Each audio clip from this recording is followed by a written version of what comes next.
Greetings. This isn't properly a shadow of the week because I've only played with these pigments for about 3 days. I got these Alima Pure pigments with my goodie box and I thought I'd go ahead and give them a whirl. I've been playing with them a bit. These are a challenge for me in some ways, but not for the reason you would think. And that reason would be the reason Meredith cited, which is that the pigments just weren't going to be bold enough for me.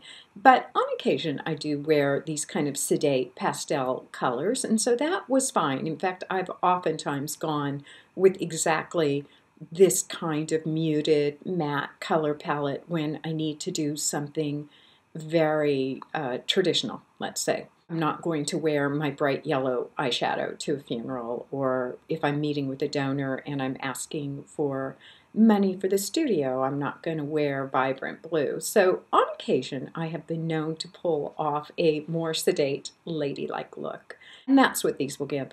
But the thing that surprised me and really made them a bit of a challenge to work with is that when I swatched them like 2 or 3 times on my hands. You know, I was just swatching with my finger. I got this very pale pastel, and I thought, oh, well, I'm going to really have to work to get some color with these.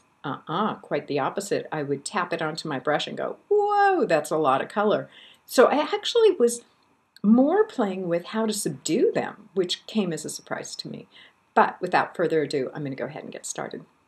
I'm going to start by putting on Pumpkin and Poppy's Evenstar. This is one of her lip butters. A lot of people love these, swear by them. I use it kind of as a chapstick. It's not enough color for me. I actually went ahead and got rid of almost all of my sheer lip colors just because I decided I wanted more pigmentation on my lips. I was getting frustrated. I would put on one of the lip sheers no matter what the company it was. And then a couple of hours later, I'd have really nudish lips, and I was like, oh, I can't do this. I've got to have some pigment that sticks to the lips so that when it wears off, there's still some color there, because my lips are absolutely no color at all. I've already had a little bit of pigment on them this morning. That is Evenstar on me. It's not much definition for me, but I'm going to put it on and use this.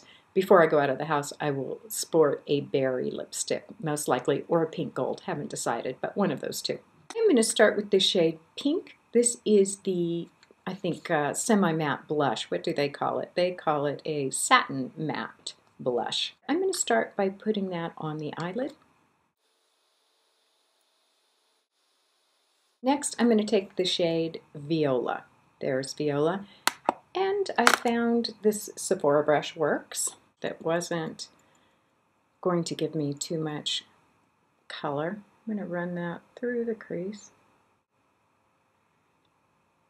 These kind of purpley taupey shades can be difficult for me to wear sometimes because they will accentuate the shading and shadowing around my eye, and I have, like many people right now, allergic shiners, and so it can really start to just mirror that. And now I'm going to go with Lilac. I'll just stick with this same brush. It seems to be doing a good job of picking up just enough, but not too much.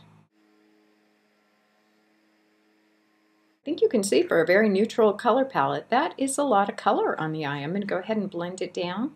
To blend, I'm going to take this Hyacinth. This is a luminous shimmer eyeshadow. I'm going to put a bit of it on my Laranine Kabuki brush.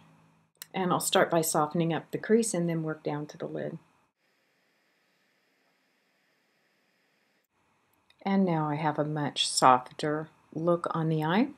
I'm going to take this brush, it's just an unmarked flat brush, but anyone would do, and tap it in that Hyacinth and just lighten up the eye lid, going right over that pink I put down. There it is.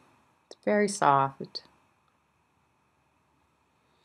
Okay, next I am going back to Lilac. I'm going to run this under the eye. There is Lilac. I'm going to use this Pink Papaya lip brush. It is just damp.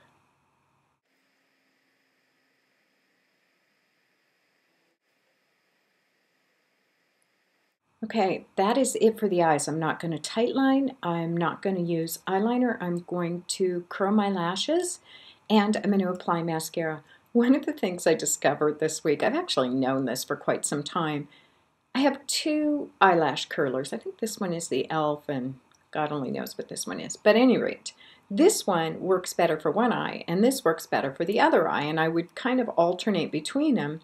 And I finally decided, well, heck, what a dumb thing to do. I'll just use this one on this eye and this one on this eye. So that's what I do. I have two different shaped eyes, so I use two different eyelash curlers.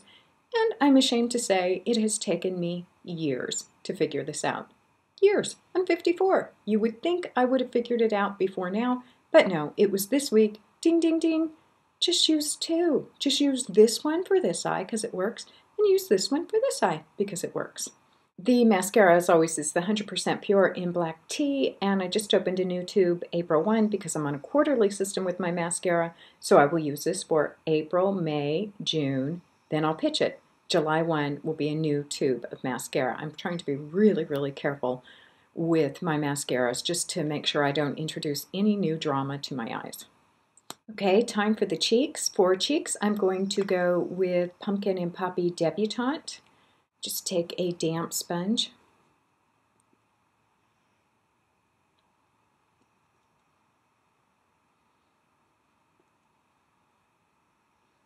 And I just went over that a few times until I built it to the place that I want. I'm going to use Lady of Light.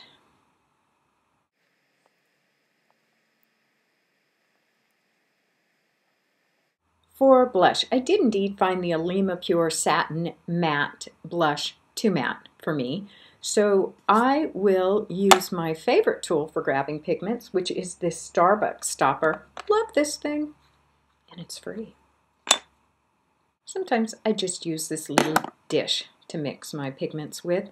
The next thing I'm going to do is take this shimmery Hyacinth. This is their Luminous Shimmer eyeshadow that I was using, and now it's going to jazz up the blush.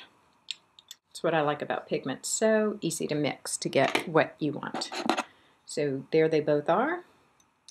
Stir, stir, stir with the handy dandy tool.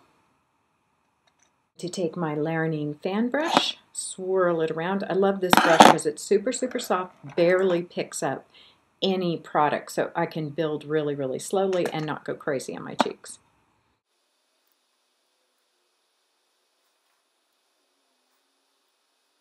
I'm going to finish by spraying on my Youthful Trends Caffeinated Makeup Primer. I love this stuff. It's got cucumber in it. It goes on. It feels so good.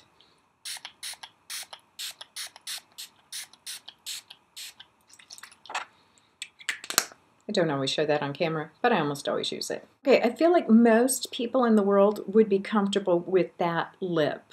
And I know I said I was just going to leave it, and I have for this long. And so there it is, very, very neutral-eyed, very soft on the lips, soft on the blush, extremely soft everywhere, just soft, soft, soft. No eyeliner. So yeah, I'm comfortable with this except for the lips. I feel like I have none. So I am shopping my stash. I am going to pick up this Golden Rose from Philosophy. There it is, and let's put it on. It won't be too bright. The last thing I want to do is see if I can just take down the allergic shiners just a bit more. Go ahead and use this Oon Beauty. Look at that pan.